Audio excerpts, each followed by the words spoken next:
Jai Shri Mataji.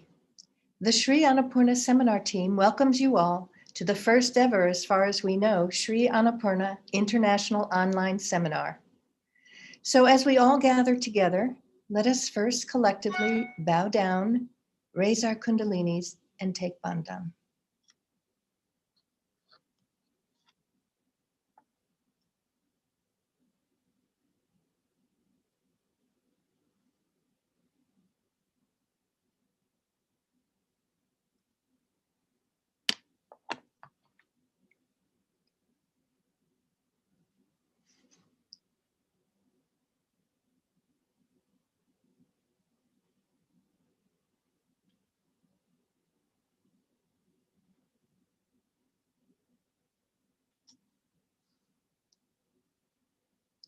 Although Shri Mataji taught us how to vibrate our food before eating, particularly if we ate outside the home by checking vibrations with our palms raised over the food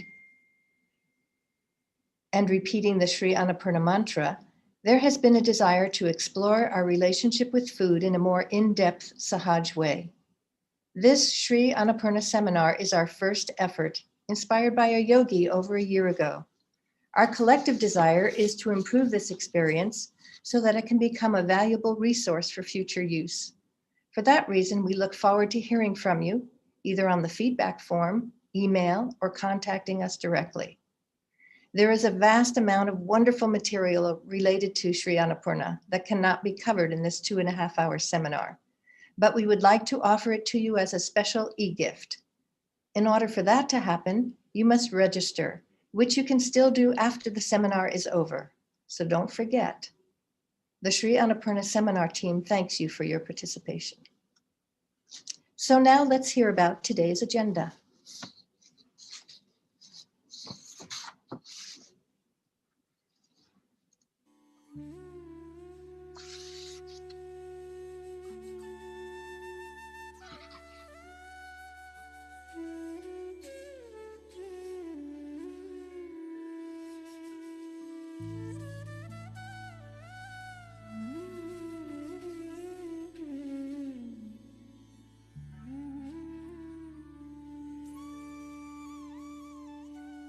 Jai Shri Mataji to all Sahaj Sangha. With the infinite grace of Param Puja Shri Mataji, we are happy to welcome you to Shri Annapurna seminar. We thank Shri Holiness Shri Mataji Nirmala Devi for her blessings and giving us this opportunity to conduct seminar. We are very grateful to Shri Mataji as she has opened up this treasure for us by bestowing her knowledge, shared the experiences, vibrations to observe, and giving us ambrosia of her infinite love. I am blessed with this opportunity to introduce the agenda of the seminar. Seminar will start with Puja of Shri Mataji in form of Annapurna. We will take short breaks after Puja and enjoy melodious music. Yogis will share their knowledge to set up altar and picture of Shri Mataji in the kitchen, which will vibrate the food. Third topic of the seminar will be about learning Ayurveda Sutra, learning Dhanvantari aspect of the food, and practice it in daily life. We will listen to miracle stories of cooking by yogis, how infinite love of Sri Mataji and her attention changed impossible tasks to ease. Fifth topic of this seminar will be about appliances and utensils used for cooking. We will listen to amazing stories from yogis who cooked for Sri Mataji. Yogis will share the knowledge of the food and influences on chakras, food and its relation to chakras. Now we will collectively invite Sri Mataji to bestow her blessings on this seminar and pray for her forgiveness if we do mistakes knowingly or unknowingly. Please fill out the feedback form after the seminar. Enjoy this blissful seminar. Jai Shri Mataji.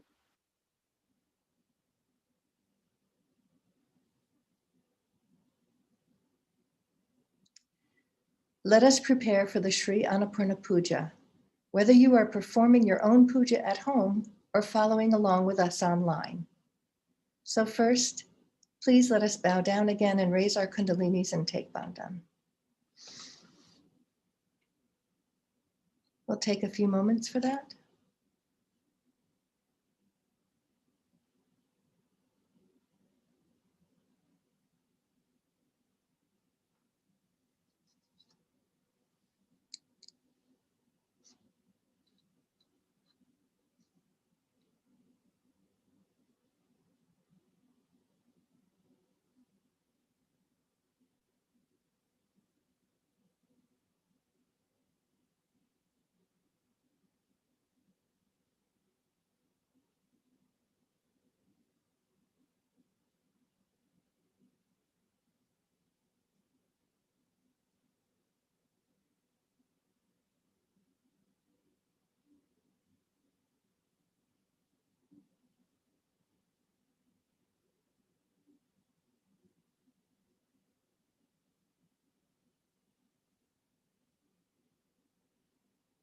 So be sure that you are seated comfortably and be pleasantly placed towards yourself.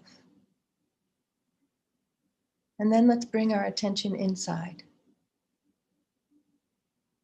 Take a few slow, deep breaths and relax your shoulders and the space between your eyes. And now raise your attention to Sahasrara, beyond thought, where we meet Shri Mataji.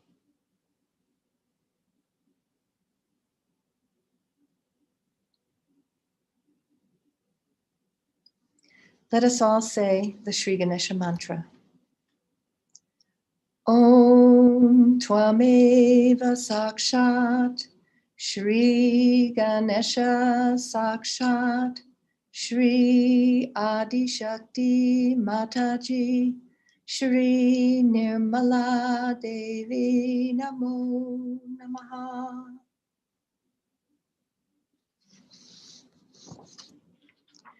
Shri Mataji, we, the Sahaja Yogis of the world, humbly ask your permission to worship you in your Shri Annapurna form. Shri Annapurna, the giver of all types of food, physical, spiritual, mental, and emotional. You who are Mahalakshmi and also the grandest Gruhalakshmi, please enlighten and enrich our understanding of this divine principle within us. Show us how to imbibe and express the vibrations of your love and generosity through our relationship with food and cooking techniques, so vibrations can spread to the whole world. We ask you to please forgive us for any mistakes we may commit. Jai Shri Mataji.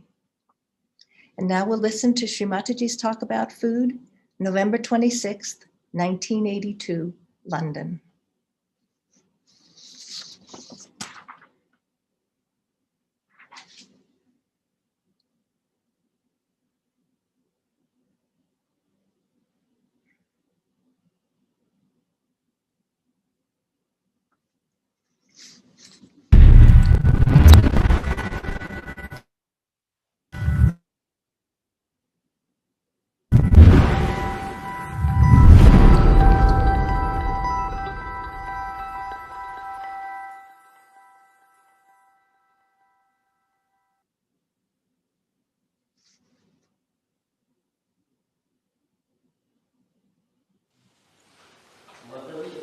What advice regarding food? Regarding what? Food. What about food should we take? In Sahaja Yoga, we do not pay much attention to food. Only thing I feel that so much attention has been paid to food is not a correct attitude. See, the spirit doesn't eat at all. It's a detached thing. Atma is beyond. Now when we try to say that if we eat this kind of food, Atma will be happy, that kind of Atma will be happy, is not true. For example, we'll say vegetarianism, which is a very common problem with people. You'll be amazed, all the false gurus are vegetarians, one by one. Mahesh Yogi, Rajneesh is a great vegetarian, he doesn't even eat garlic and onions. This Mahesh Yogi's disciples, if you show them a garlic, they'll jump 100 times. They are afraid of the garlic. Can you imagine? But I don't say that you eat meat, that's not the point. But those people, whatever they require, they should eat. But don't eat meats of animals which are bigger than you. Now what happens? How the evolution in the animals take place? Nobody has put attention to that. Supposing there are many chickens, you say, I'm not going to give realization to chickens, am I? Or to bugs, am I going to give realization, or to mosquitoes? So our attention is on these, not on the higher level of life. When we think of food that we must save chickens, actually nothing dies. As Krishna himself has said, nothing dies. Alright? And that's how some people denied Krishna, because he had a samhara shakti, he used to kill. And killing is so important in evolution. Otherwise, if you don't kill these Rakshasas, are you going to adore them? What are you to do with them? They are to be killed, they are to be thrown out. In the evolutionary process also,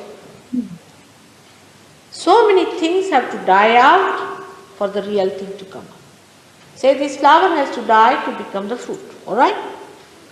And there is no hinsa in it. The word hinsa is so much misinterpreted that people are satisfied if they do not eat meat. It's not true.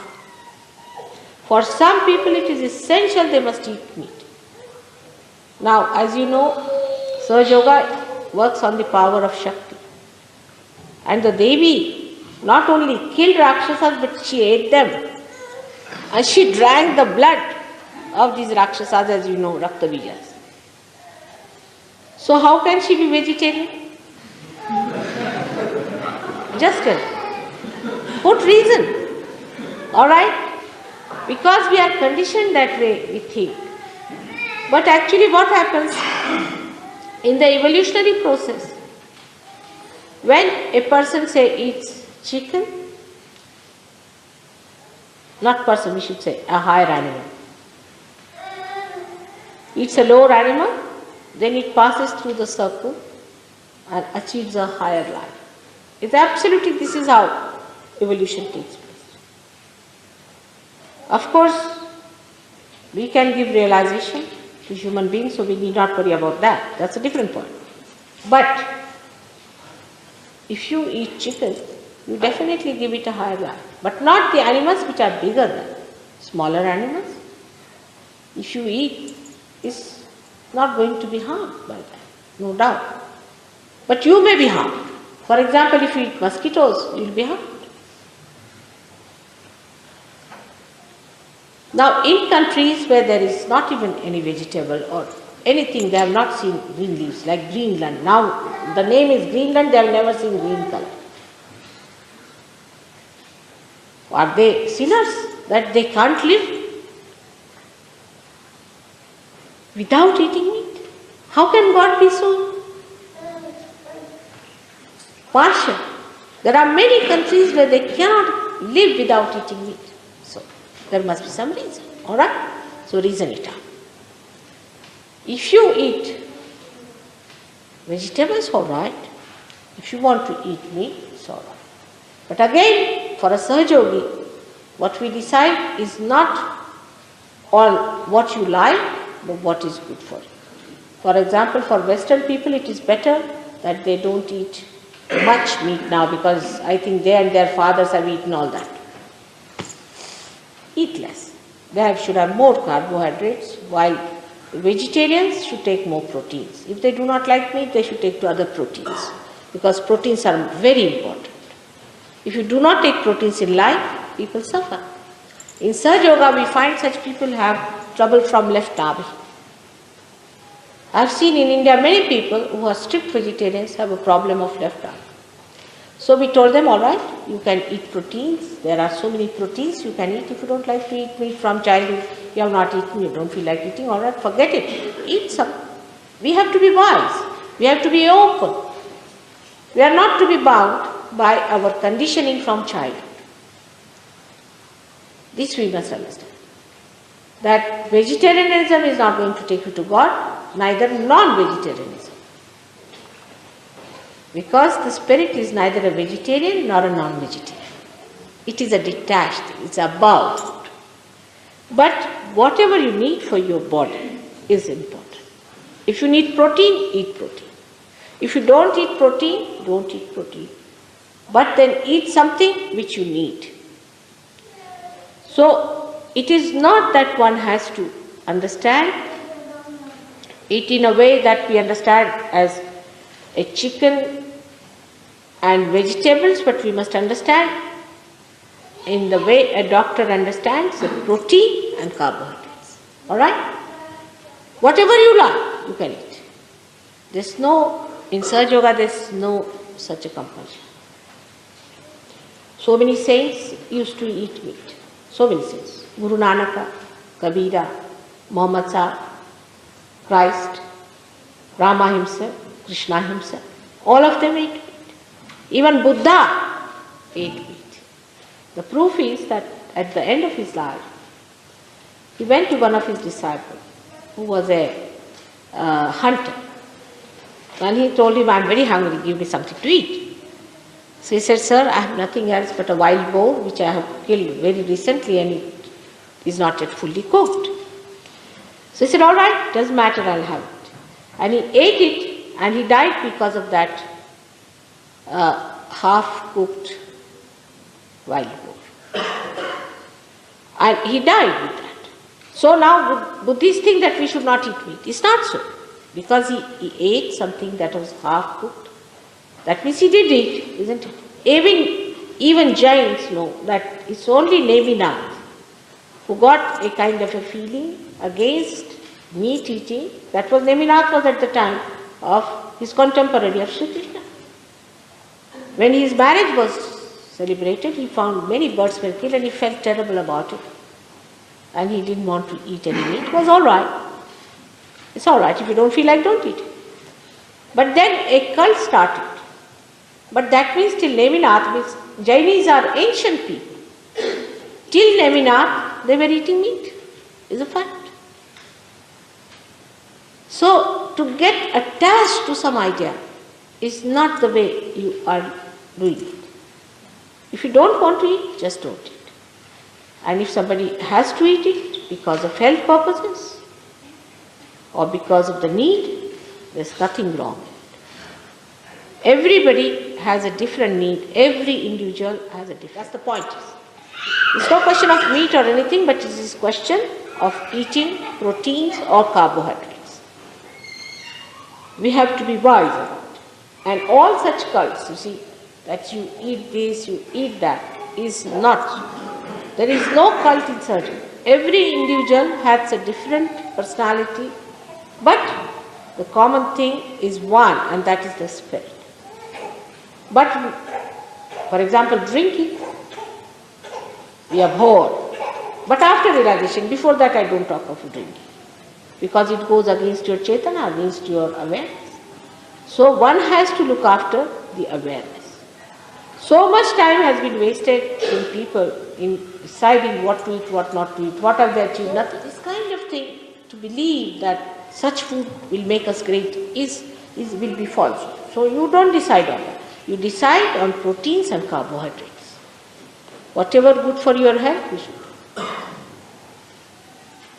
Those who eat too much of vegetarian food are liable to certain type of diseases, and those who eat too much of non-veg are liable to some.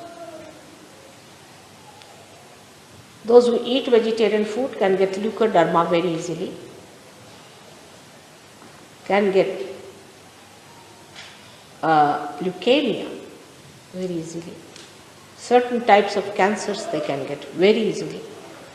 Those who are non-vegetarians can get another kind of diseases. There are numerous diseases they can get.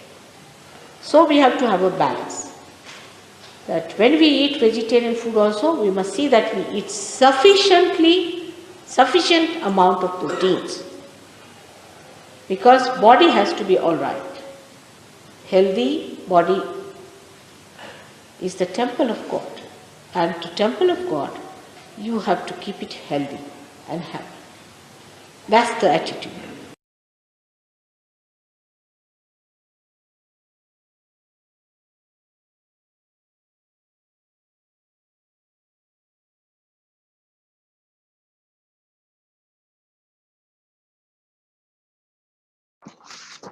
The actual puja will be brief for this seminar due to limitations we have in this world right now. For those of you performing your own puja, we will start with the Shri Ganesha Puja, which is washing Shri Mataji's feet. Then we will offer the 5 elements in the following order: ghee, honey, yogurt, milk, and sugar. Next, we will offer the Mangala Sutra, followed by the garlands and flowers, and finally, prasad will be offered with a plate specially prepared for Shri Mataji. Jai Shri Mataji.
Parashudhar चंदन धर विशाल मूषक वाहन त्रिशूल परशुधर चंदन धर विशाल ब्रह्मा रावत तुमको अर्जन तुमरा बाल नमामि श्री गणराज दयाल नमामि श्री गणराज दयाल करत हो वतन का प्रतिपाल करत हो वतन का प्रतिपाल नमामि श्री गणराज दयाल नमामि श्री गणराज दयाल नमामि श्री गणराज दयाल।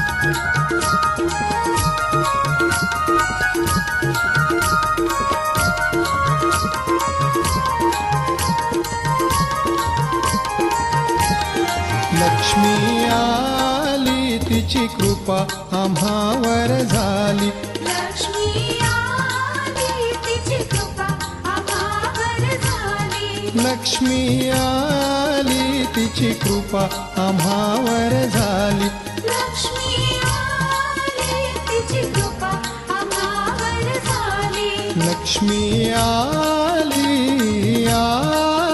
तिची कृपा आम्हावर झाली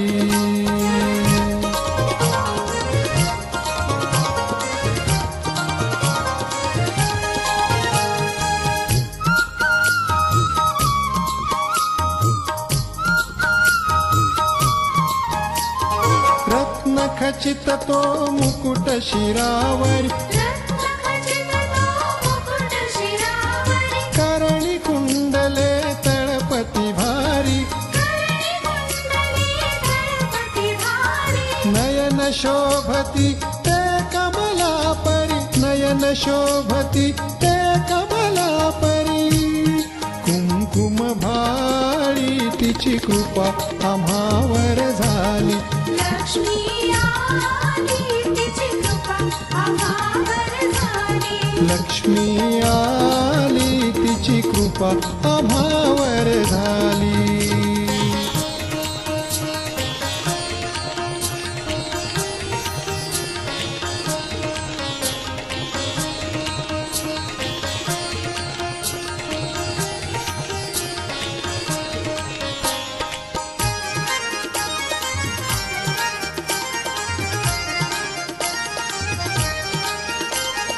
केश मोकळे स्कंधावरती केश मोकळे संभावरती हरित कंचुकी भुजा शोभती हरित कंचुकी भुजा शोभती तडित प्राय पीतांबर निगुती तडित प्राय पीतांबर निगुती कृपे न्याहाळी तिची कृपा आम्हावर झाली लक्ष्मी आली तिची कृपा आम्हावर झाली लक्ष्मी आली तिची कृपा आम्हावर झाली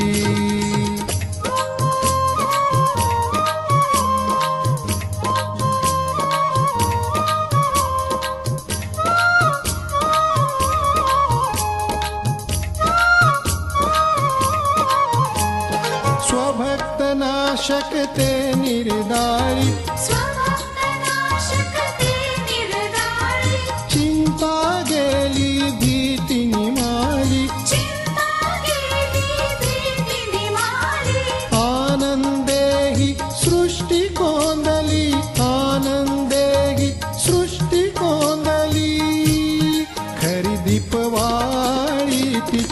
कृपा आम्हावर झाली. लक्ष्मी आली तिची कृपा आम्हावर झाली. लक्ष्मी आली तिची कृपा आम्हावर झाली.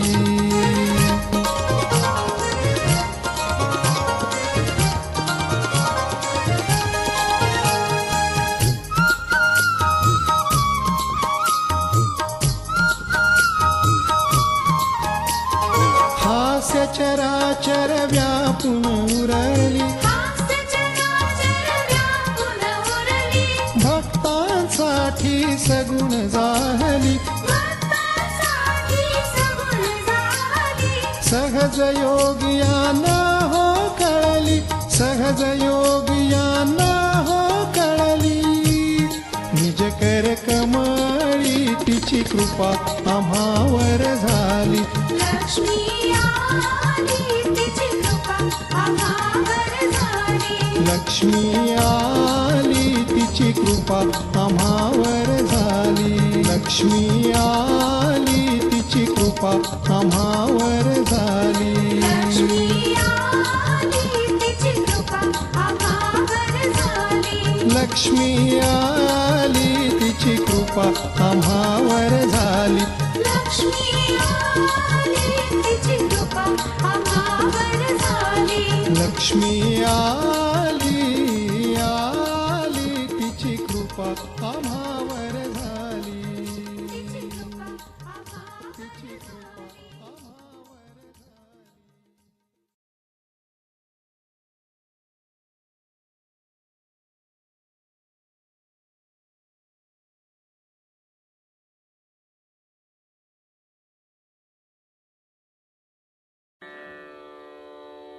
श्री महालक्ष्मी अष्टकम्.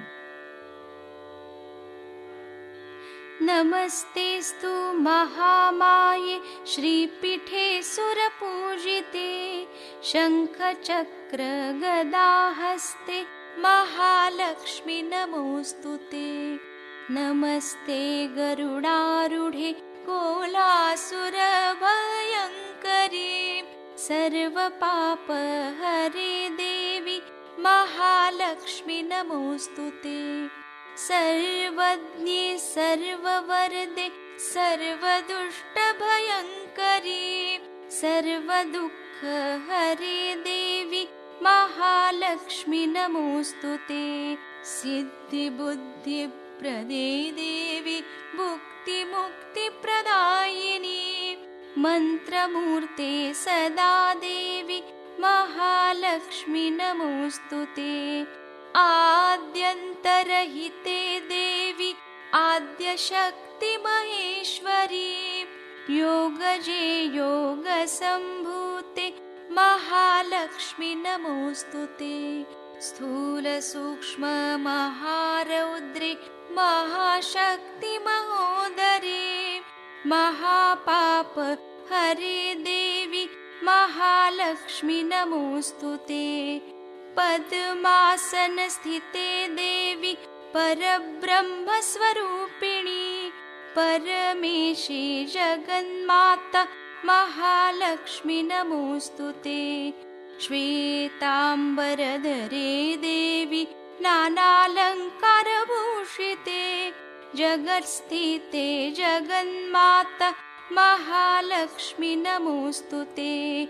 महालक्ष्म्यष्टकं स्तोत्रं य पठेत् भक्तिमान् नरः सर्वसिद्धिमवाप्नोति. राज्यं प्राप्नोति सर्वदा. एककालं पठेन्नित्यं महापापविनाशनं. द्विकालं यः पठेन्नित्यं धनधान्यसमन्वितः. त्रिकालं यः पठेन्नित्यं महाशत्रुविनाशनं. महालक्ष्मीर्भवेन्नित्यं प्रसन्ना वरदा शुभा. महालक्ष्मी नमोऽस्तु ते. आदिशक्ति नमोऽस्तु ते. महालक्ष्मी नमोऽस्तु ते. आदिशक्ति नमोऽस्तु ते. महालक्ष्मी नमोऽस्तु ते. आदिशक्ति ते नमोऽस्तु ते।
आनंद करी वराभय करी सौंदर्य रत्ना करी निर्धुता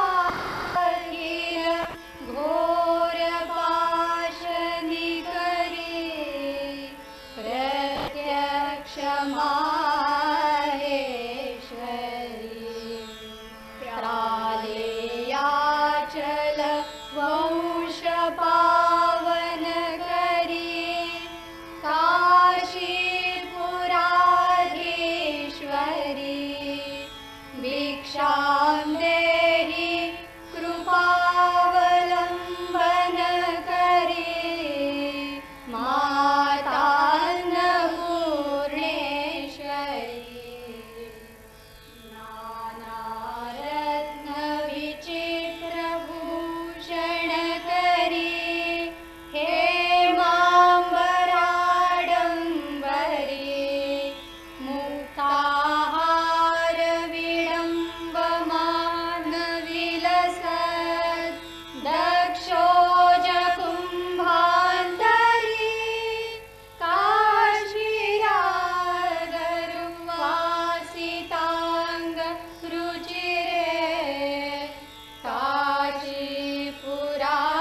विश्वेशमनः प्रसादन करी काशीपुराधीश्वरी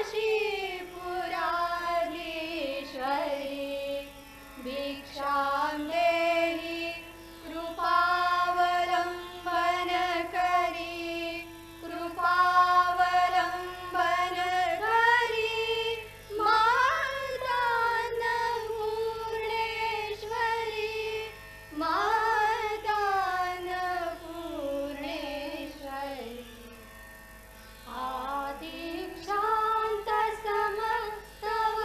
आदिक्षान्तसमस्तवर्णनिकरी शम्भुं प्रिया शाङ्करी काश्मीरत्रिपुरेश्वरी त्रिनयनी विश्वेश्वरी शैवरी स्वर्गद्वारकपाटशाटन करी काशीपुराधीश्वरी भिक्षां देहि भिक्षां देहि भिक्षां देहि कृपावलम्बन करी माता अन्नपूर्णेश्वरी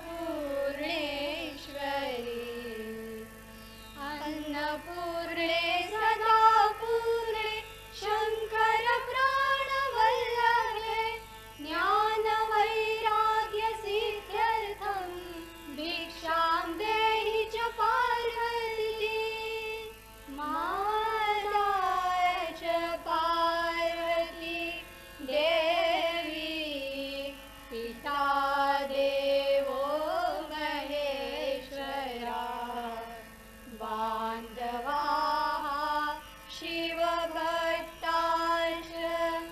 स्वदेशो भुवनत्रयं स्वदेशो भुवनत्रयं स्वदेशो भुवनत्रयम्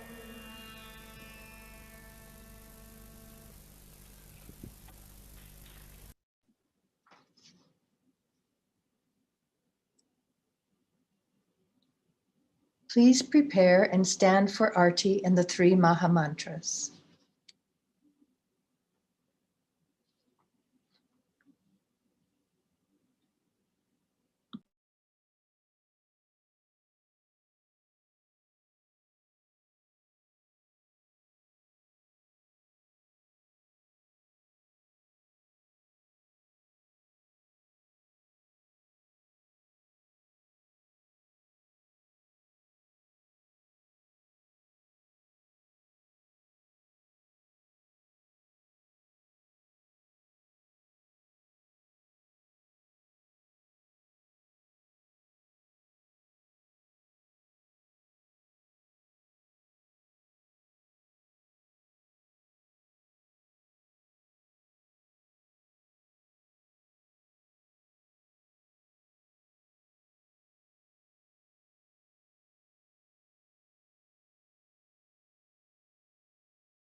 त्वमेव साक्षात् श्री महालक्ष्मी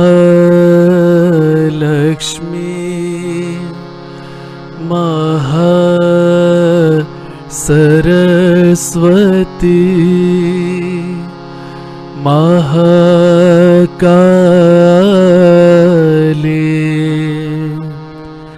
त्रिगुणात्मिका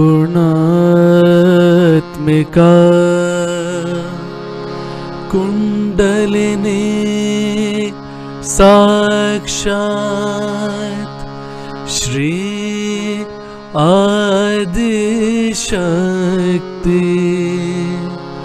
माताजी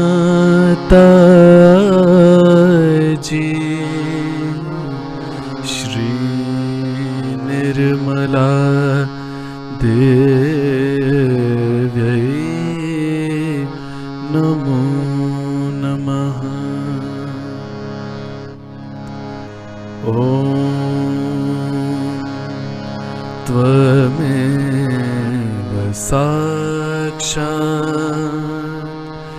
श्री कलकी साक्षात् श्री आदिशक्ति माताजी श्री निर्मला देव्यै नमो नमः। ॐ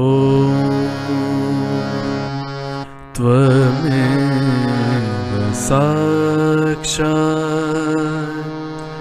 श्री कलकी साक्षात् श्री सहस्रार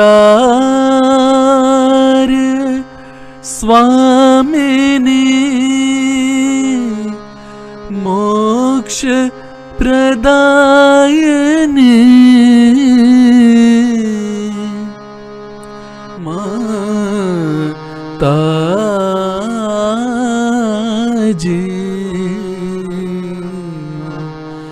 श्री निर्मला देव्यै नमो नमः। श्री निर्मला देव्यै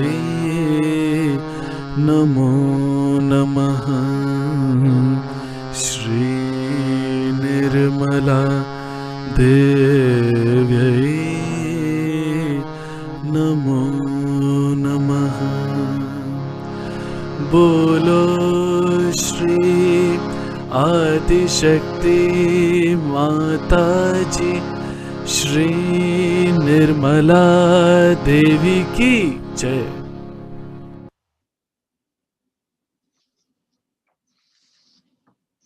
Let's bow down, raise our kundalinis, and take bandhan.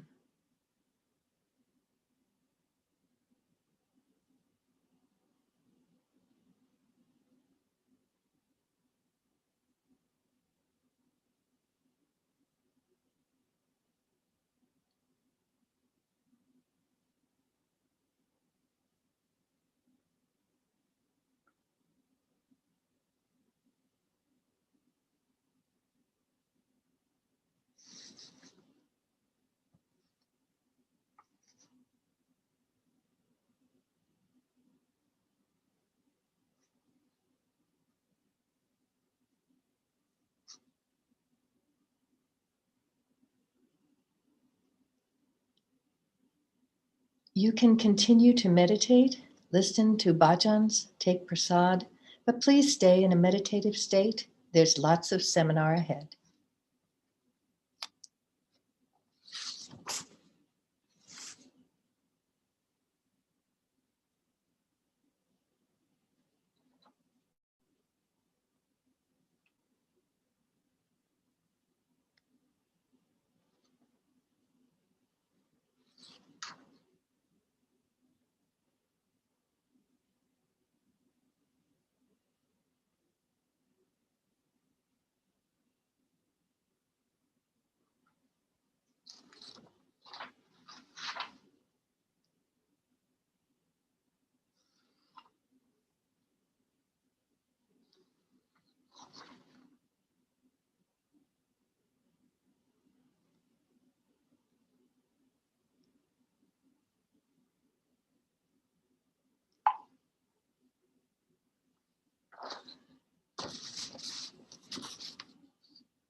We hope you that you enjoyed the puja, and now the seminar will begin. First up will be Chef Ben from Canada about the altar in our kitchens.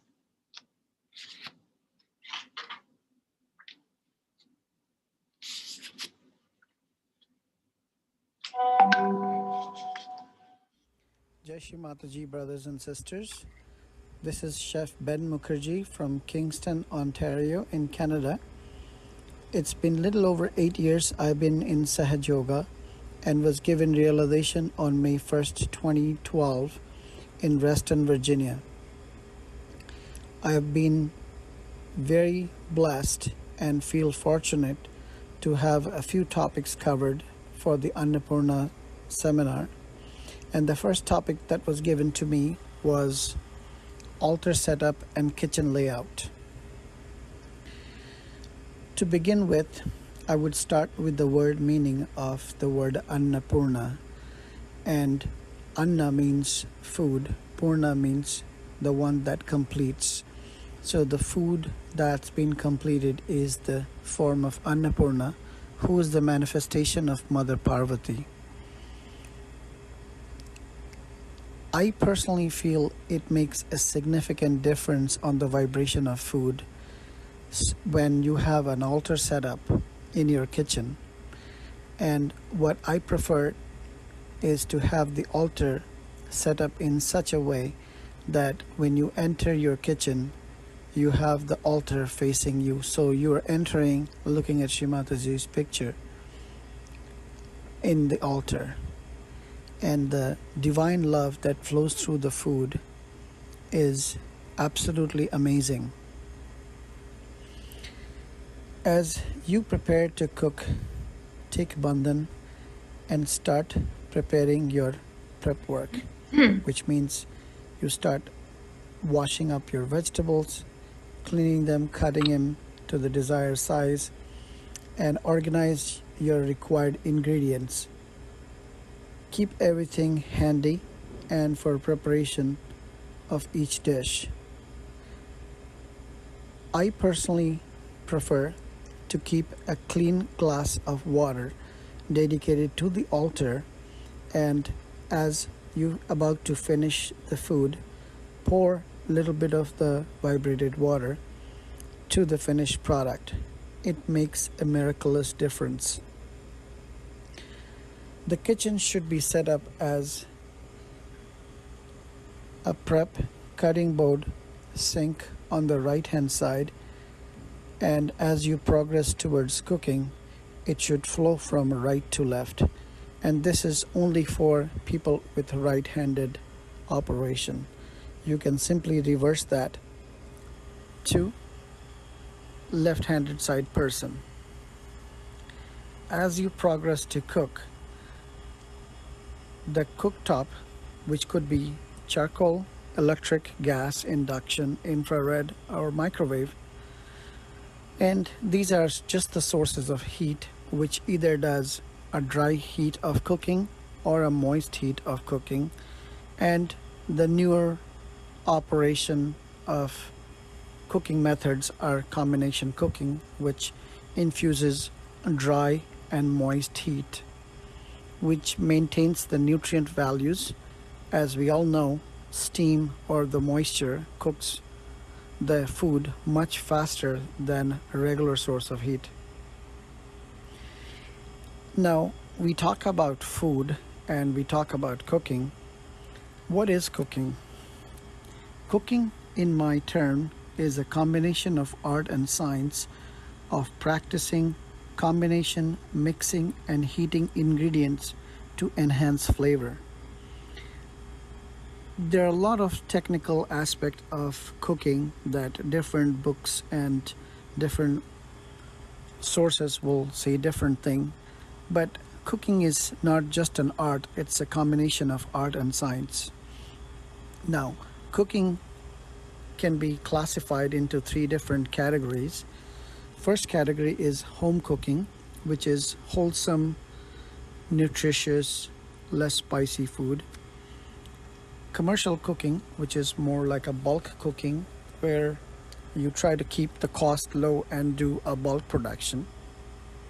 And then the third kind of cooking is called professional cooking, which is more of a high quality ingredient for a high quality product, which is sometimes done in restaurants. Now, once the food is cooked, we talk about eating. So technically, first thing we do is we eat with our mind. The second is we eat with our eyes. The third is we eat with smell, with our nasal cavity. We enhance the flavors and make an assumption of the food by smelling it. And the last is the taste buds. If you actually look, the professionals, they eat with their mind, and the way this is categorized is that when you have a certain kind of ingredients that makes sense, sound familiar, you try to combine them and make a new product out of it. Most people that they are not technical into food, they eat with their eyes, then they eat with the smell, and then they eat with their taste bud. Now, eating with the taste bud, if you look at the diagram of a human tongue, there are different sensitive spots for different flavors. So the front part, the tip part of your tongue actually tastes the sweetness. The second part of the tongue, which is between the tip and the middle, that part tastes the salty taste of the food. The center of the tongue tastes the sour, and the end part of the tongue tastes the bitter. Here's the catch. The heat sources, which means the spicier food, are actually sensed by the side of your tongue. And this is why, since it's the side of the tongue, if you eat hot food, people talk and people say that, hey, whistle playing in my ear. It's because the heat is sensed by the side of the tongue. So the tongue feels that the heat is coming through the ears, but it's not that. In terms of the taste bud, another very important aspect beside the tongue is the palatine uvula, which is the small tongue that we sometimes call it. And that basically, the purpose of that is to secrete thin saliva, and especially when our human brain talks about food, and when we talk about a certain familiar food, we have mouthful of water, and the palatine uvula basically secretes a thin saliva which makes the mouth lubricated. The main function of this uvula is to stop food to go to the nasal cavity. Shri Mataji talk about the importance of the uvula and apply clarified butter, which is the ghee, to that, which keeps it more sensitive. It creates a vibration that helps in languages like French, Arabic, and Hebrew.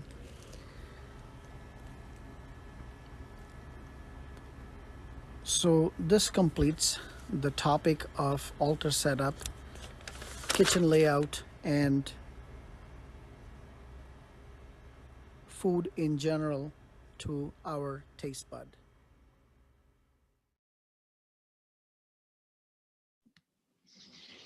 And now we have Dr. Sujata from Italy, who will talk about the Shri Dhanvantari aspect of food and Ayurvedic remedies.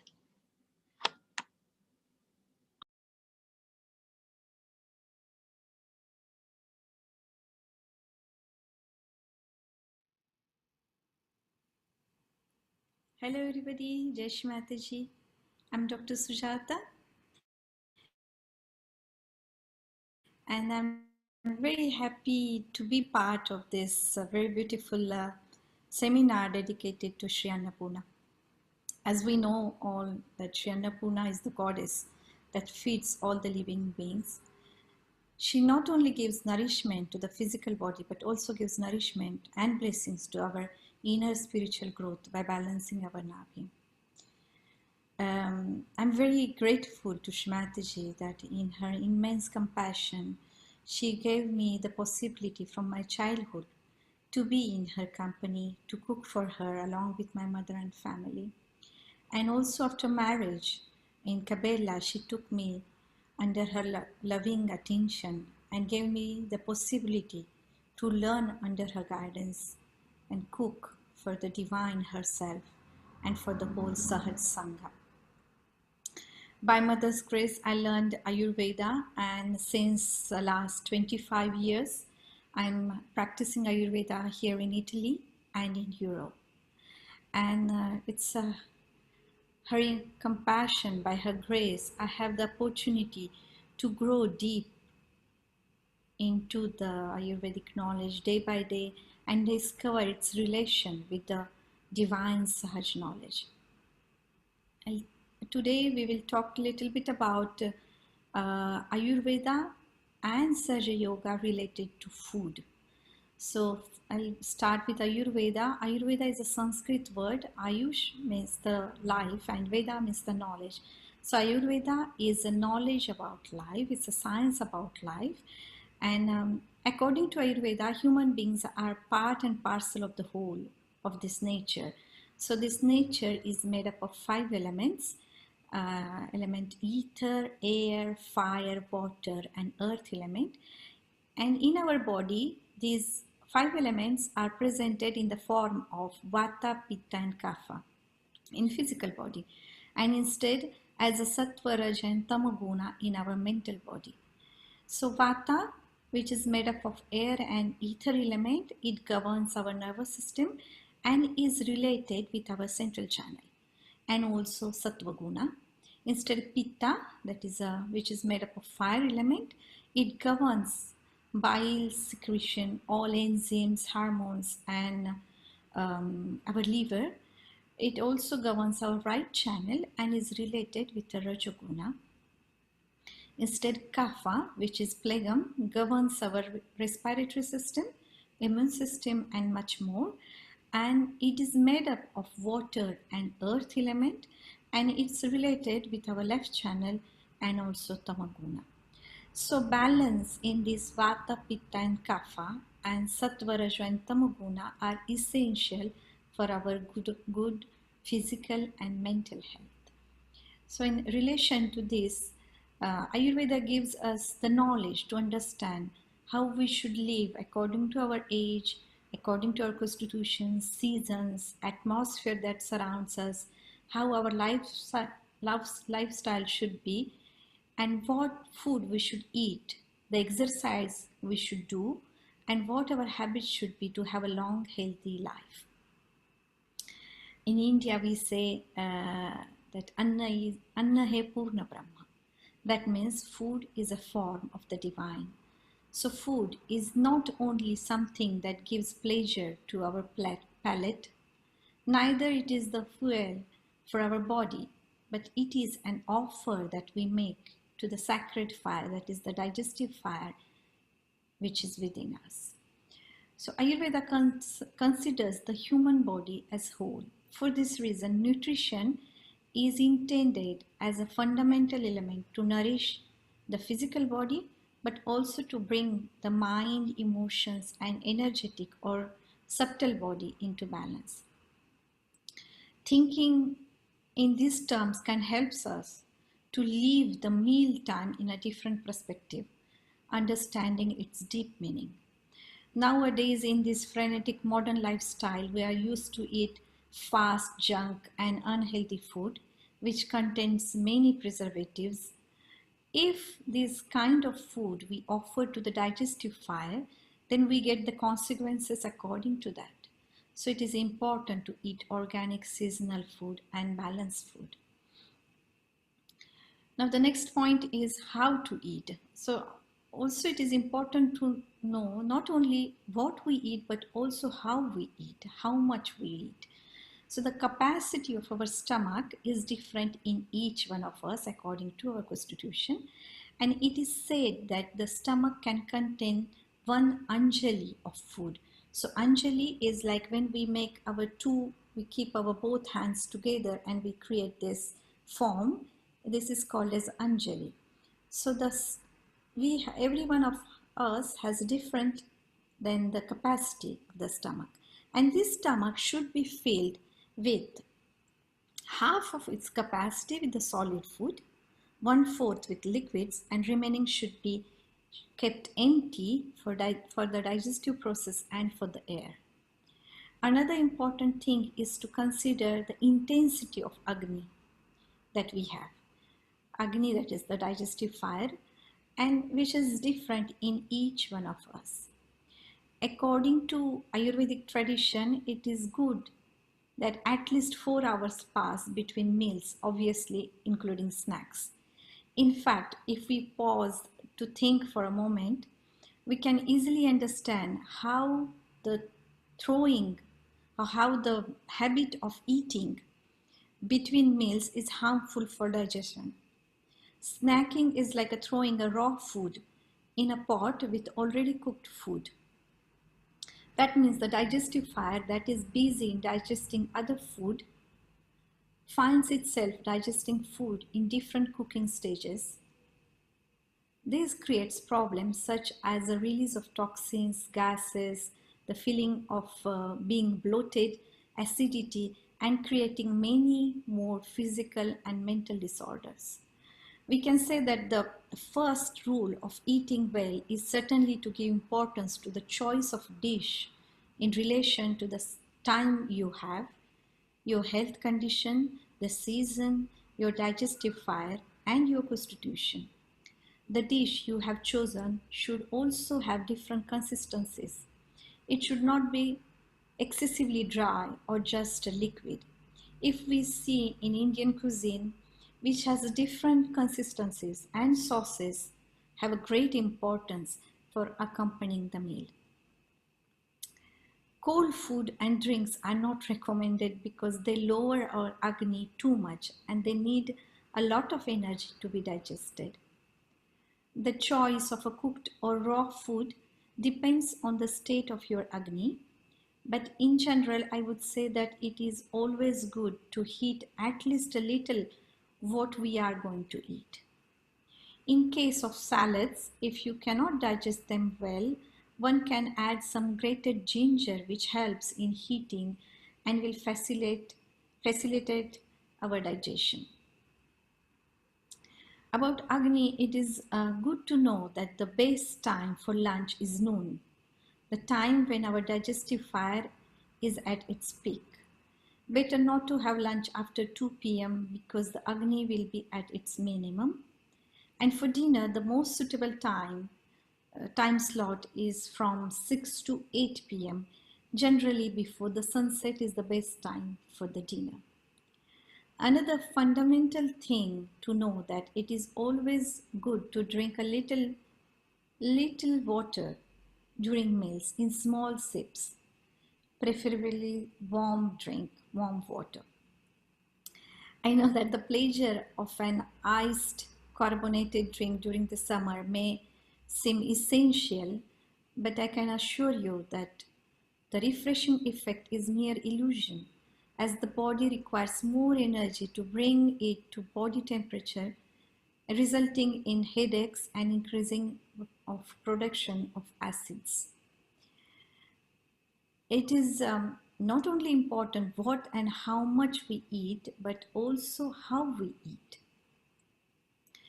It is essential to eat in a clean and comfortable environment, comfortably seated, better in good company. Not watching the news, as with its bad news, it will definitely not have a positive influence on our mood and on our spleen. Not to reading of the newspaper, and not to being in hurry. We say that we should have a Purna Ahar, that is the complete or a healthy meal.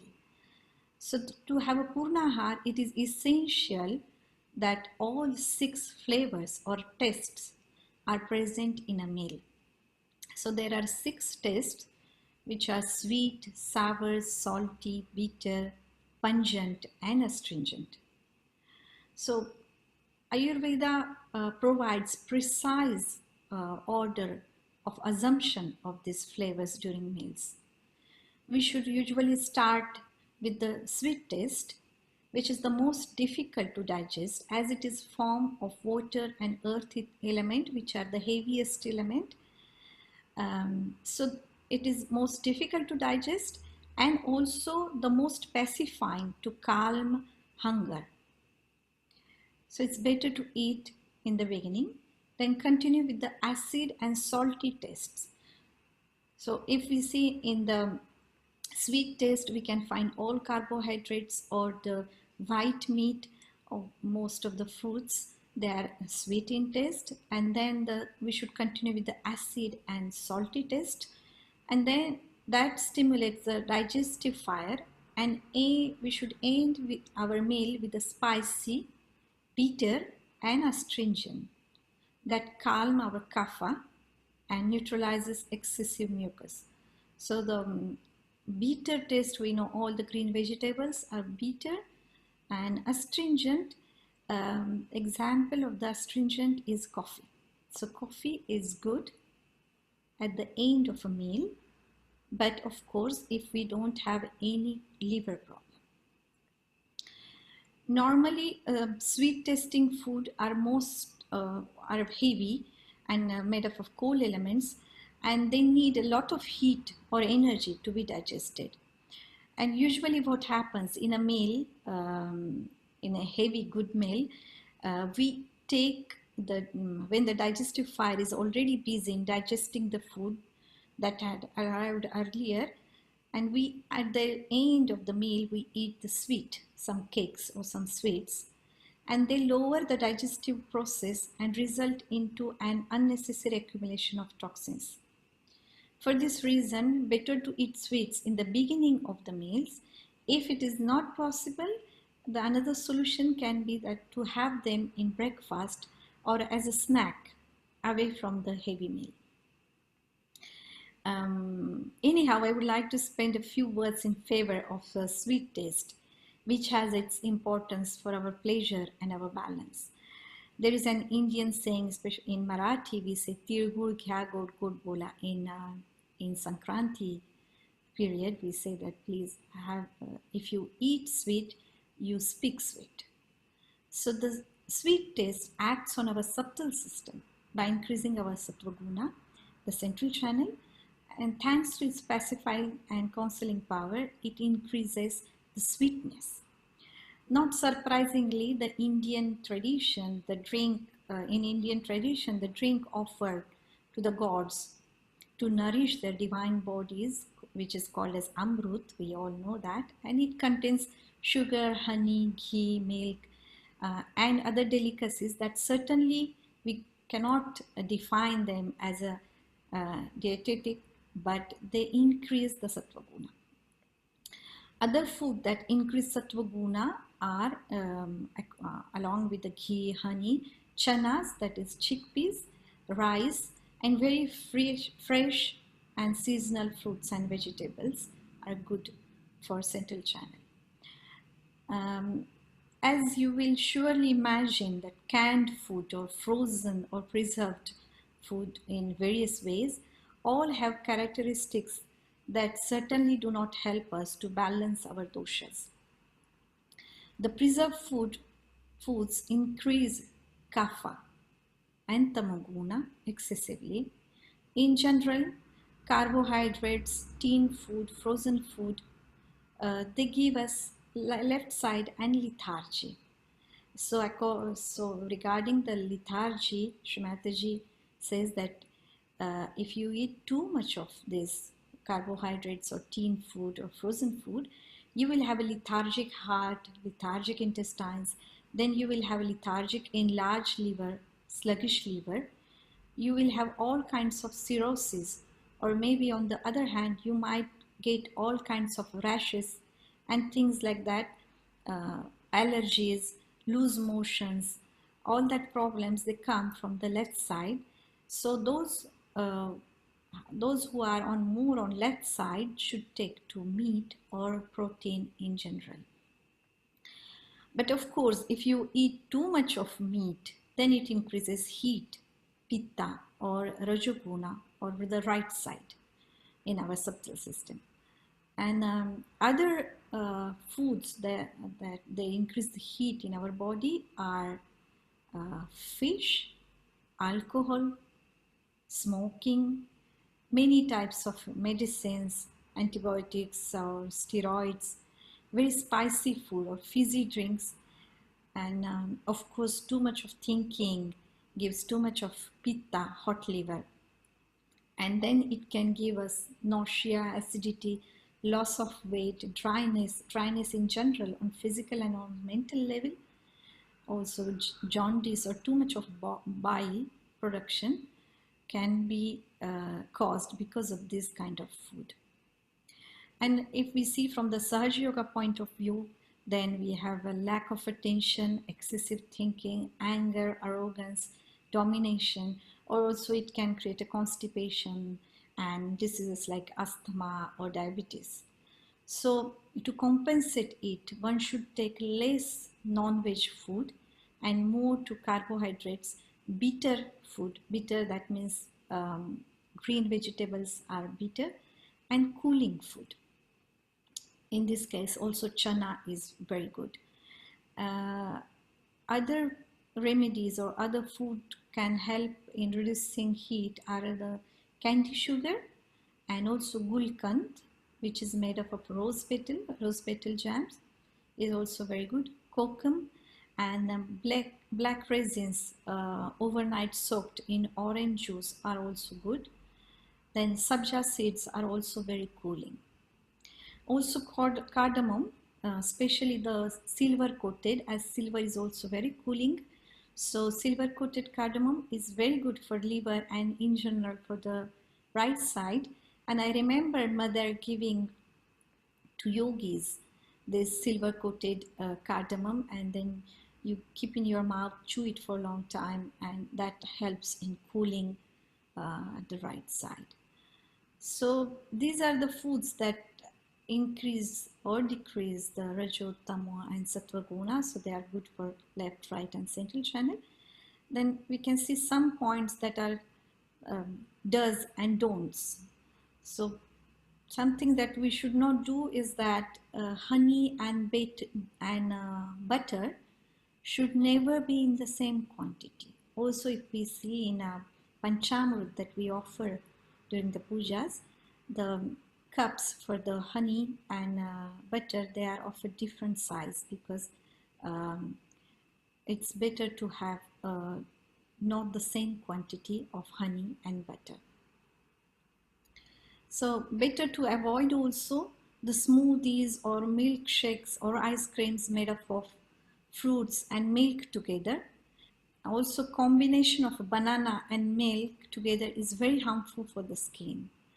Also one should avoid the combination of fresh tomato and fresh cheese, that like a mozzarella cheese and fresh tomato is something that combines two contrasting elements, that is sweetness and acidity, and that creates a lot of toxins in our body.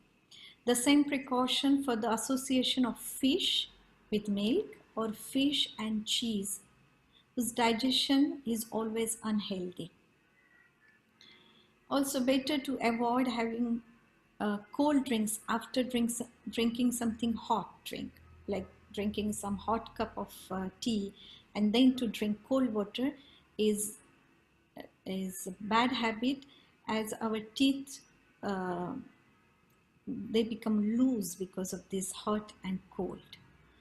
And during the evening hours, it is better to avoid sweets or refreshing foods, as they are called as abhishandi. That means they increase mucus in our body, in our respiratory system.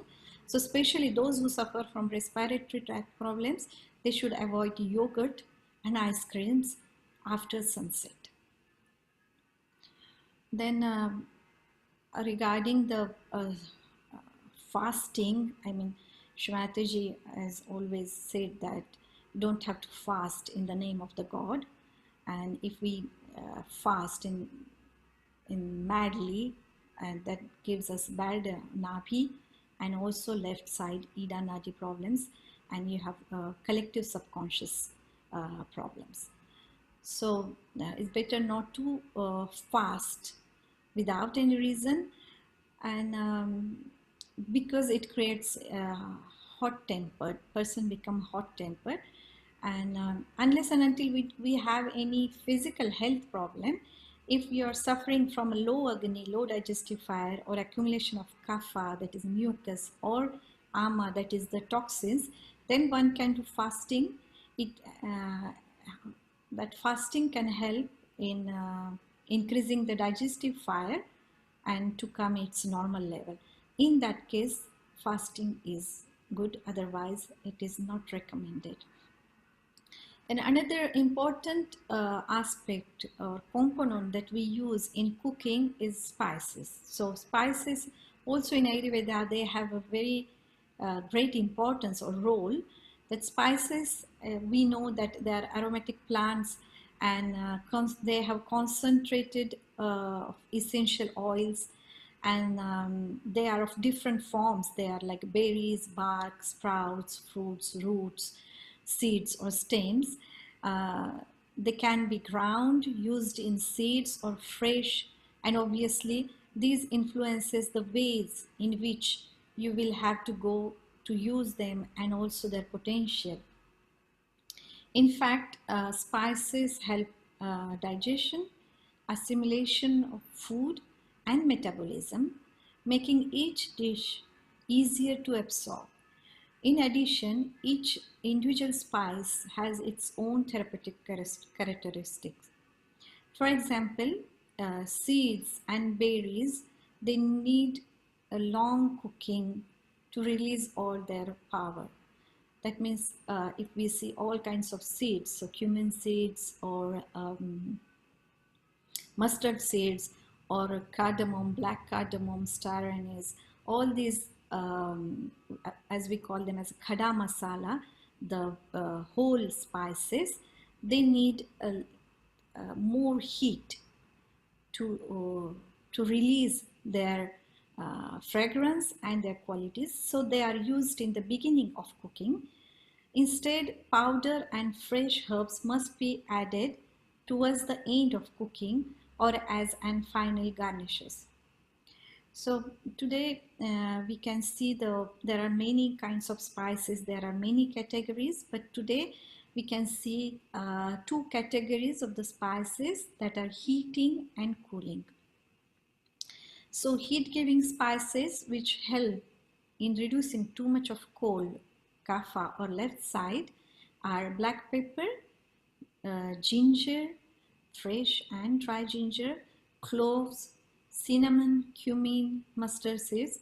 These are good for kapha and left side. Instead, the cooling spices which help in reducing pitta, rajaguna, or right side are mint, fennel seeds, coriander, cardamom, saffron, and dill. So one should use the spices not only for the taste, but their curing properties. And saffron is also very good for the central channel.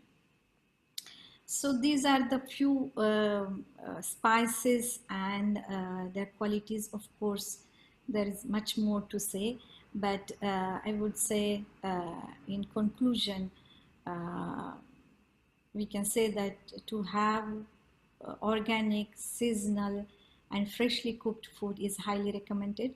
Purnahar, that is complete or healthy meal, is the one when we consume carbohydrates, proteins, fibers in appropriate quantity, and the most important thing, that all the 6 flavors or tastes are in the same meal. Another important point that Shri Mataji has indicated, that apart from the six tastes described in scriptures, exists the 7th flavor, which is love. Many times she has narrated us the story of Shabri. You all definitely know that story, an old lady living in the forest, and how Shri Rama, Shri Sita, and at last also Shri Lakshmana appreciated and enjoyed the small fruits, small berries that she offered to them with love and bhakti. Mother says that Shri Rama likes the little berries of Shabri. In Marathi they say Shabrichi bore, which is very, actually they are very small berries and without much of cooking, or it is not, how to say, very elaborated dish, but that's what Sri Rama likes. That means the love that is expressed in that food is what we should care for, and not for the lavishness, not for the show of it, and not for all of your own taste, but the taste of food should be that it should carry love. So Mother says that let your tongue feel the love. That is the best taste. And whatever is cooked with the love always tastes very well. So when you cook with love. Regarding this, I would like to recall a small story. And it is in the first years of Sahaja Yoga in the 70s. Shri Mataji always visited very remote rural areas. She would travel in very small villages in Maharashtra to give self-realization and to give her divine love to all the seekers. And once she was planning her tour in one of those remote areas, and the Sahaja Yogi was next to her, sitting with her, and he was witnessing what Mother was planning, and he got a little bit worried about her food and accommodation in those remote places. So when he expressed his concern to Shri Mataji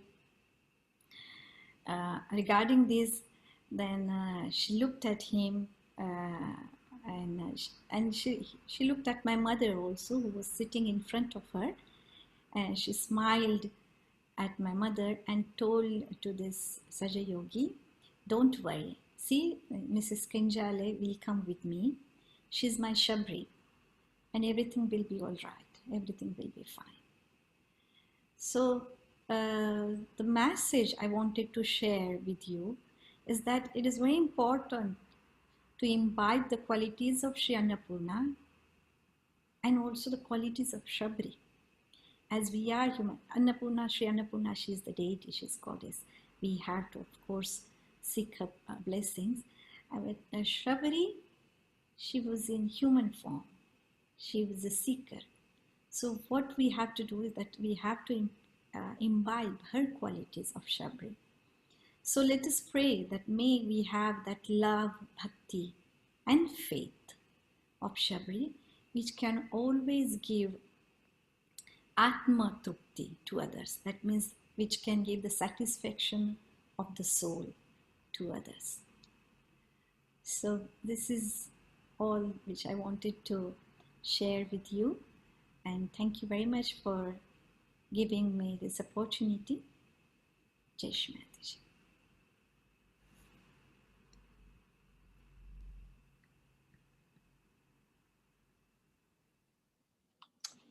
And now a little lighter subject.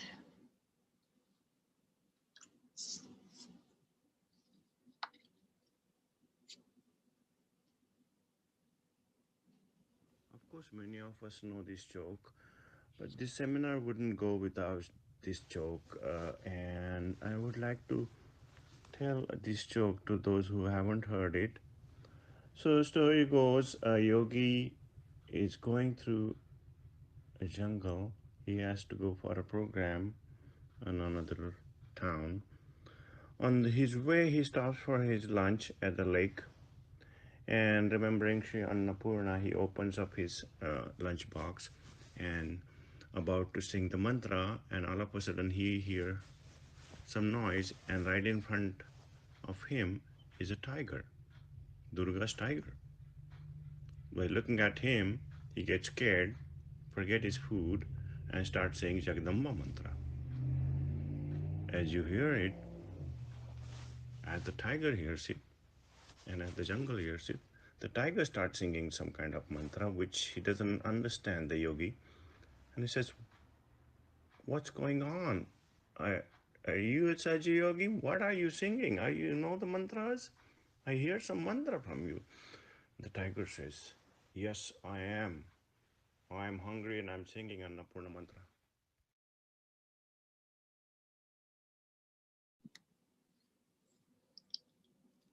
Hi, I'm Mala.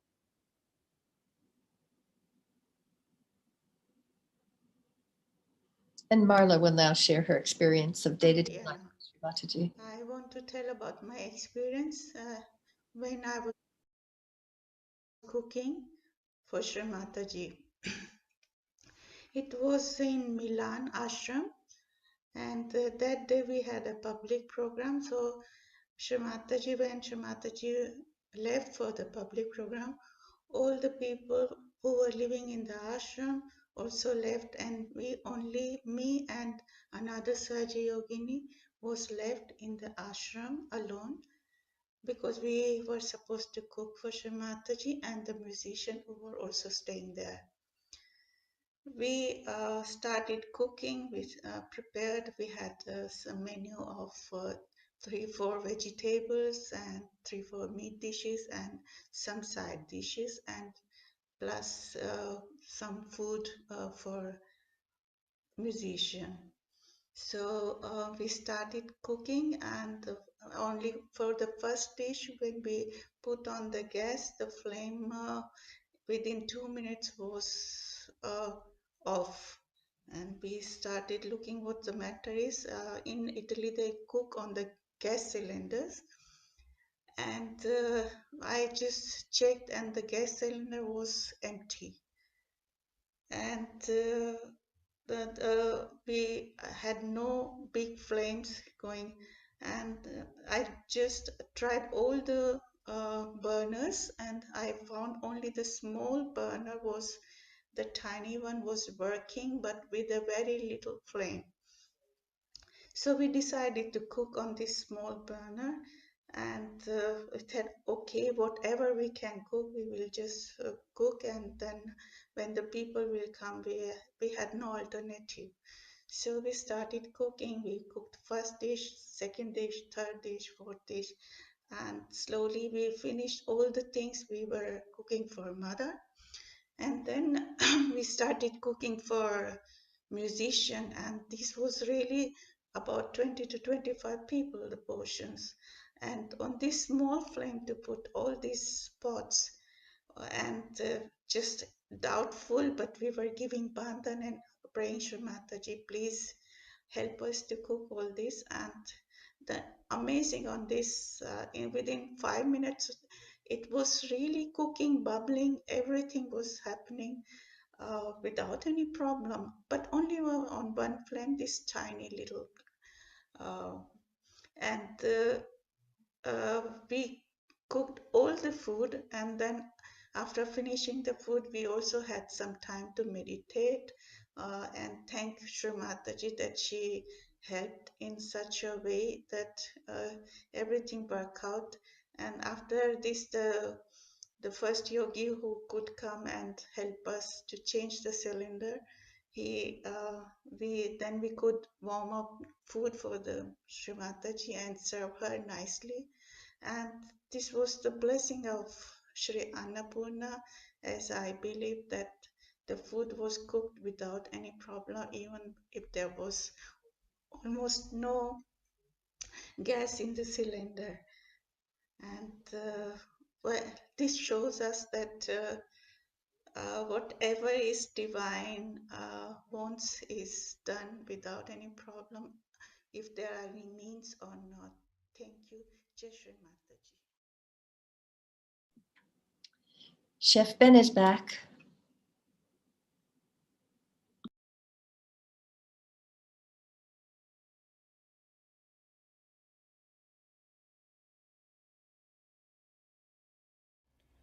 Jai Shri Mataji, brothers and sisters. This is Chef Ben Mukherjee from Kingston, Ontario. I have been honored to talk about kitchen utensils for the Annapurna seminar. And as we all know that utensils could vary from cuisine to cuisine based on the demographics of the world and based on the availability of what we are trying to cook. Whether we are cooking something that need to be grilled, that need to be smoked, that need to be boiled or steamed or baked. So again, different cuisines have different requirements for utensils. But in general, we are going to talk about the basic general utensils of day-to-day life, which makes things a lot easier for our day-to-day cooking. Now, I will talk about some commercial equipment and commercial utensils as well. If you are going into the bigger collectives where we need to have food prepared for few hundred brothers and sisters, we need to know how and what to use. So the first and the foremost thing in the kitchen, even in your regular household kitchen, it's very important to whatever you do it safely. You don't risk yourself for something. You try not to cut corners and get hurt or anything like that. So having to say utensils in general are like a surgical tools for a surgeon. Without a certain kind of tools, the surgeon cannot do the surgery exactly same way. There are certain utensils that are absolutely required to perform the day-to-day cooking. In a nutshell, if we talk about rolling a dough, you need a rolling pin. You cannot roll it with anything else. Yes, you can try a glass or something, but it'll not be effective because it still looks like a cylinder. So you cannot do the accurate thing. So yes, you might be creative and you can try, but you need a rolling pin to roll the dough. That's just an example. Now, we are talking about different utensils. The certain common utensils for every household kitchen and every commercial kitchen and every professional kitchen is to have a knife and a cutting board, because that's where you need a harder surface to use that as a chopping board and use a knife. Now again, after you use the knife and the cutting board, you need something to cook with, or you need to process the food to the next step, for which you might need a pot. So that pot could be any kind of pot. It can be an induction pot, which creates the magnetic field at the bottom, which needs to be either made of stainless steel, or you can use a heat source which has a gas burner, or you can do it in a big pot. You can do it in a saucepan, you can do it in a frying pan. You can do so many different kind. Now, in terms of the commonly used utensils, majority of the household would use either a small pot, a saucepan, a frying pan, a steamer. They can use a baking sheet to bake something. There could be multiple different things. Spatula, tongue, steamer, perforated spoon, strainer, pressure cooker. These could be a multiple of smaller household kind of utensils that we can use. Now, in a bigger and more in a collective operation where we are preparing for food, we require a lot larger kind of utensils to stir the food. Obviously, you don't need a small a spoon to stir something, because then you might get burned. So you need a bigger pedal, preferably a metal pedal or a wooden pedal, to stir the food. It is absolutely crucial when you are doing the collective cooking to keep yourself safe, because we are not going there for a lavish meal. We are going there to be collective, but at the same time eat a nutritious meal which satisfy everybody's Nabhi, so we can focus and we can pay attention to the collective reasons why we are there to offer our prayer to Shri Mataji. Kitchen utensils and kitchen equipment in general could be pretty vast. Bigger pots with big burners are the part of the history. Now, there are bigger equipment that you don't need to lift, and you don't need the men to run and carry the big pots, because now you have the availability to use a tilt skillet, which we have the blessing of putting into the Kana Johari kitchen, which serves and prepares food in one batch for up to 800 people. So when it comes to collective production of larger quantity food, the bigger equipments and bigger and more effective utensils are in place. This concludes the utensil part of the topic for the Annapurna seminar. I hope you all enjoyed it. Jai Shri Mataji. Chaya from France will share some of her observations.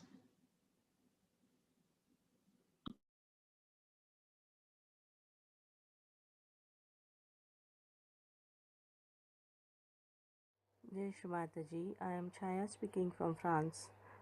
Actually, I wanted to share my experiences with Shri Mataji about the love.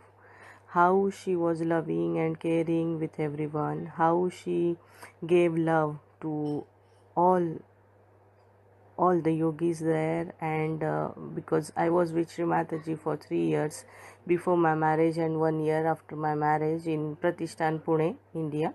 So I saw her, how she was nice with everyone, loving, caring, and she was always with the people. She was sitting for day together with the yogis, meeting them, caring them, and how she what I experienced with her about the love, I wanted to share here with all of you. She was with the people all the day, and she was always loving them, listening them, doing chai for them, and asking them, listening their things. She was always loving with others, always what I learned from her, that she is always loving to everyone, whether it is a Sahaja Yogi or non-Sahaja Yogi, or the workers or the maid servants in the house. She was always loving to everyone. So always she was spreading her love to everyone. So it in my mind, it is only the thing which I can remember about the love what she gave to all of us. And the rest is nothing. I don't have much experiences about the other things, but only I was there to see this love and her compassion towards others. So only this thing I wanted to share with you about her love when I was there in Pratishthan. I remember in December there was India tour always, and Shri Mataji invited all the yogis who came from abroad to Pratishthan, and she made the food by herself to all of them, and it was on the fire. She made it outside fire. They put like barbecue, and she made it there for everyone. She made a special kind of rice. It is called akhni pulao, and raita is the salad with yaut, we can say, and for sweet she made a kheer with rice, means one kind of porridge with rice she made for all of them. So she made for all of them this much big food, and she did it with so much love, and only the love she gave through this food to all of them. Even she was doing like this for non-Sahaja Yogis. One experience I remembered when I was there in Pratishthan, Shri Mataji, one time Shri Mataji ordered some things from out of India, and it was a big quantity. It was in a trucks. There are 4-5 trucks almost. The material came to Pratishthan, and for these truck drivers who brought the trucks and that goods to Pratishthan, for them Shri Mataji made a breakfast for that drivers. Even she made a special Maharashtrian breakfast like pohe, it is rice flakes, and uppit is that sumul, salty. So this I wanted to share that with so much love she did all these things for them. For me to say, recipes are already, many recipes are already in the book. This akhni pulao and kheer, it is already written in Shri Mataji's book on the recipes. It is with that cooking with love, and it is so nice that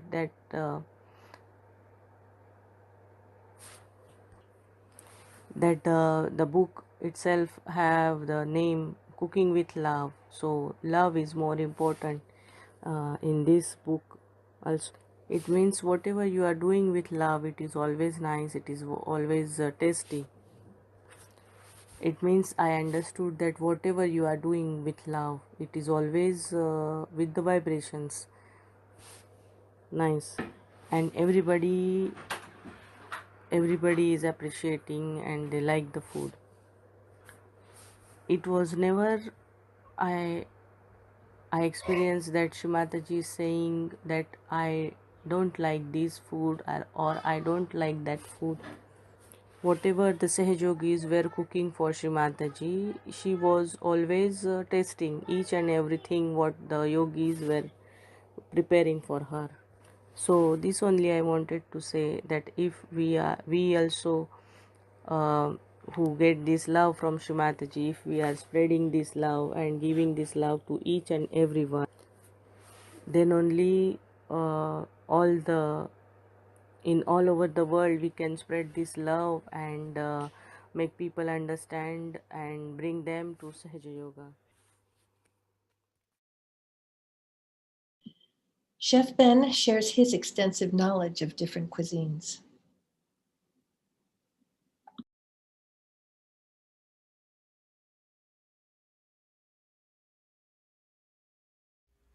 Jai Shri Mataji, brothers and sisters. This is Chef Ben from Kingston, Ontario.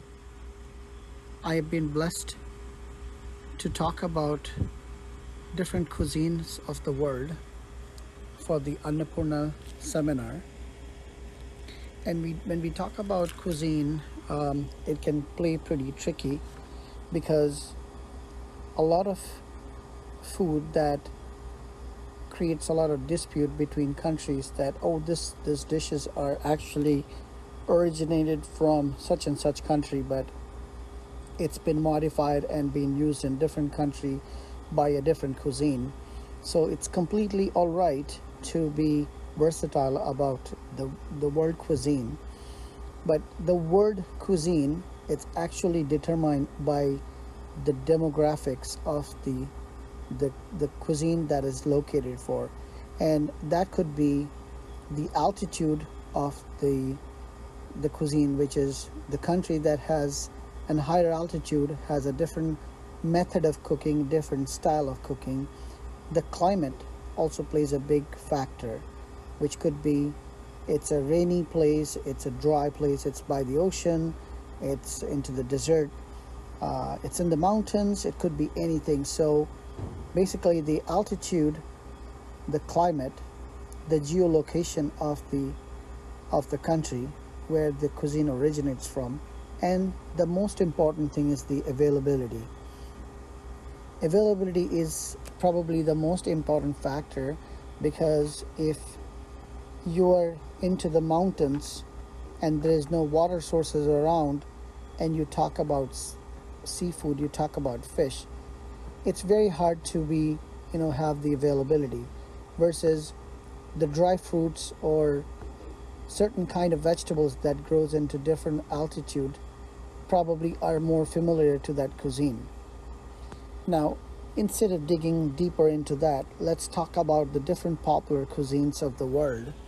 So these are the few top cuisines of the world: Vietnamese cuisine, Greek cuisine, Italian cuisine, Persian cuisine, Filipino cuisine, Thai cooking, Japanese cuisine, Ukrainian cuisine, Chinese cuisine, Indian cuisine, Spanish, French, Mexican, Swiss, Portuguese, Korean, Swiss, Australian, and American cuisine.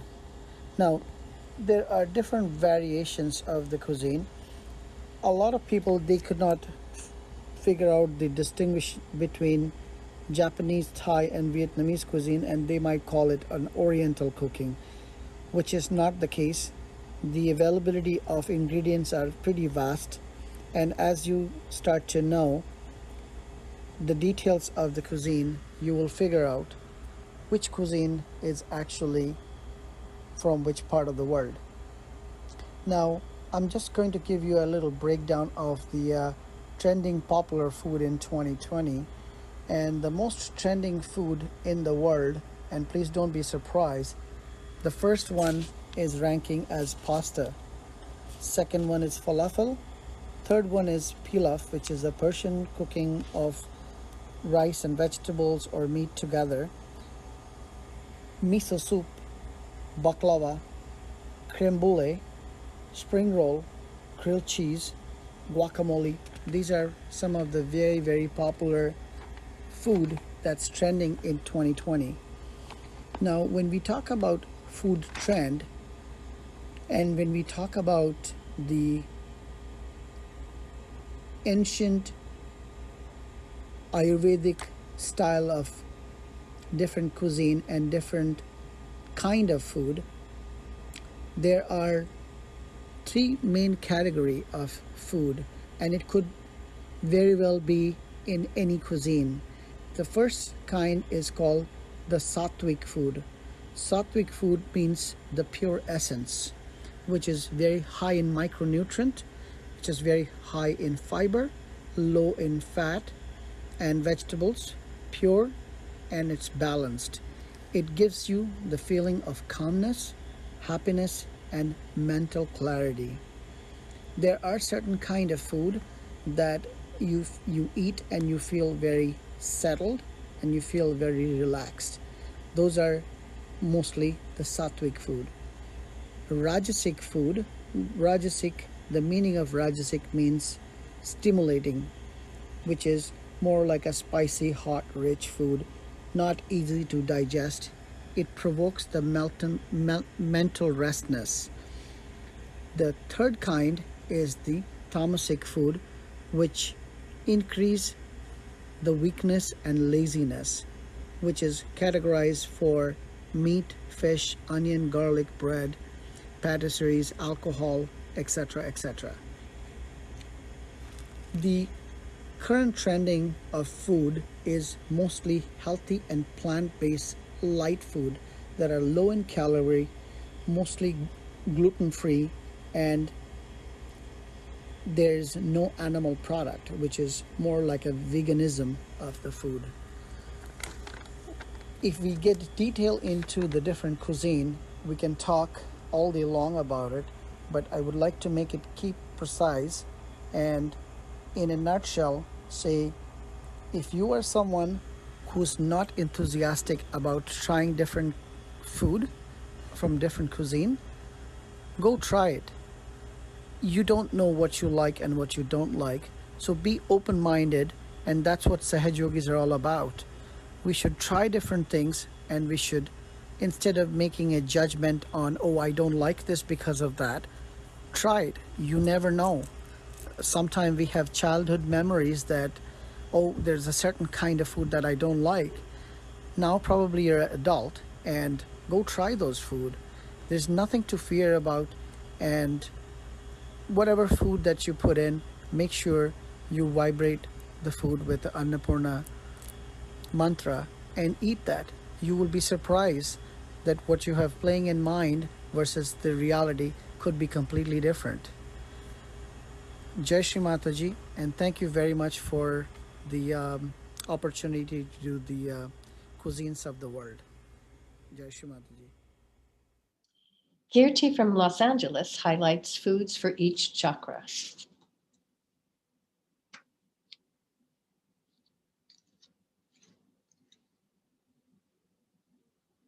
Jai Shri Mataji.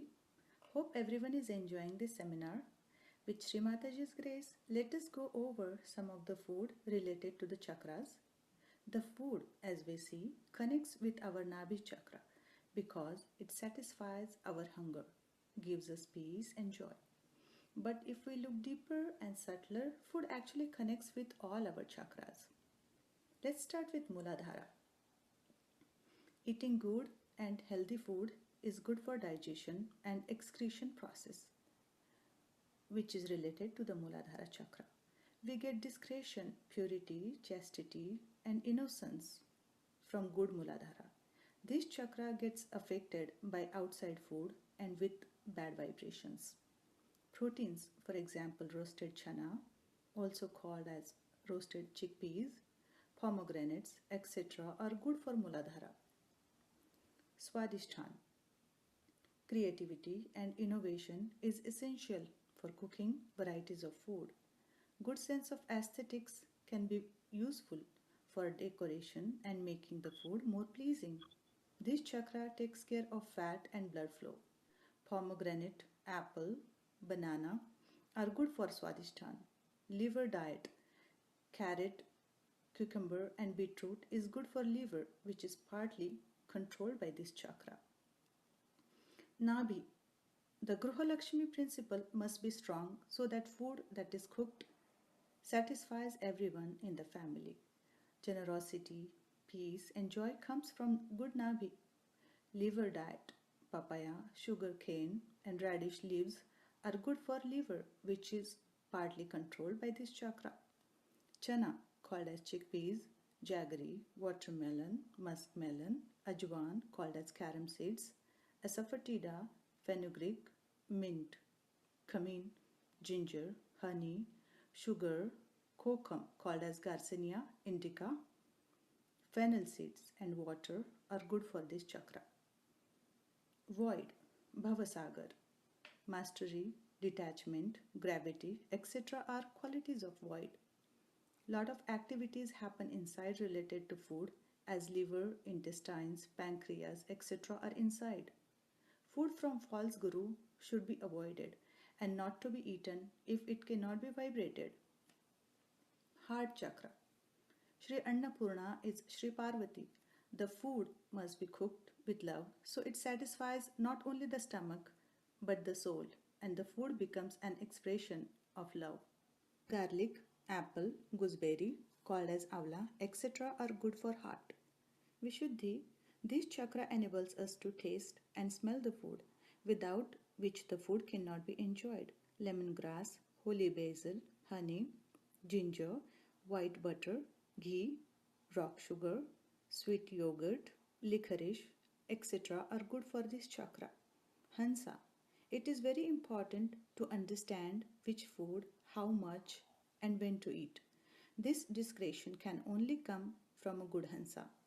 Vibrated ghee plus edible Bhimseni camphor drops in nostril is good for this chakra.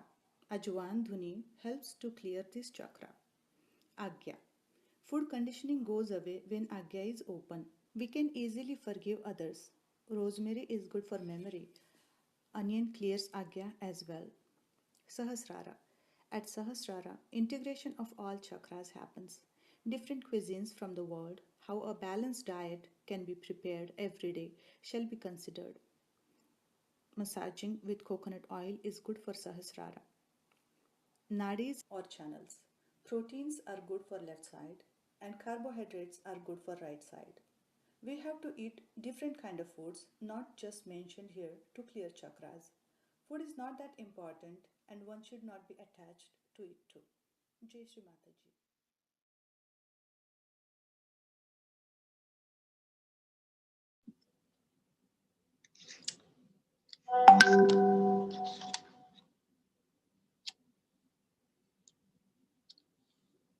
Back in 1983, when I was first beginning to come to Sahaja Yoga and meditate, I invited a yogi from India to come to America and teach or show some of my friends about Sahaja Yoga. I was so delighted to see and feel vibrations, but didn't understand the whole process very much. Little to my amazement, when this friend came to America, it was also in perfect timing with Shri Mataji's tour of America itself. And so we ended up doing 2 public programs, one in Sausalito, California at a Presbyterian church, and another in San Francisco, California at an Institute of Integral Studies, as well as a puja and a seminar in Santa Cruz, California. So you can imagine how suddenly being thrown into all of this, I was about 37 years old, it was so transformable that I'm just going to tell you one aspect, and we call it the Nabhi experience, or that's how it's been labeled over the years. So Ursula did have a bad Nabhi most of her life, actually starting from childhood. But at one occasion, when many of us were sitting in the room with Shri Mataji, she beckoned me to come forward and turn around and face the other yogis while she began working on my back. She started with a candle, and suddenly her hair caught fire, and we were all just aghast. The yogis jumped up to put the fire out, and she kind of chuckled and laughed and said, "It goes along with what she does." So I wasn't feeling very comfortable then. I was feeling a little scared. And then I thought, well, she's spending so much time with me that maybe we should give someone else a chance to be worked on. I mean, this was amazing, but everyone should have an opportunity. Then Shri Mataji said, this is an old problem. It's lifetimes old. And she turned me around and she said, if it works out on you, then it will work out with everyone like you with similar problems. And so that made me comfortable enough to sit back down and experience the divine blessing that followed. So now, if all of you would just close your eyes for a moment and imagine you don't really know why you are there or what you're doing, and suddenly you're being worked on, and you're watching with amusement and with seriousness. You're listening to the stories. Shri Mataji is laughing and talking. And if you close your eyes for a moment and feel that Shri Mataji suddenly puts her foot on your Nabhi, my mouth dropped open. I will never be able to tell you and describe the experience that followed. It was overwhelming peace beyond description. Just imagine Shri Mataji with her foot on your Nabhi and telling you if it works out on you, it can work out on other people like you with similar problems. Well, I had never experienced that peace in my Nabhi, and it was a form of reference for later on in my life. And if you can just feel Shri Mataji's foot on your Nabhi and imagine how she sucked out all that negativity to give me that experience. What a divine blessing it was.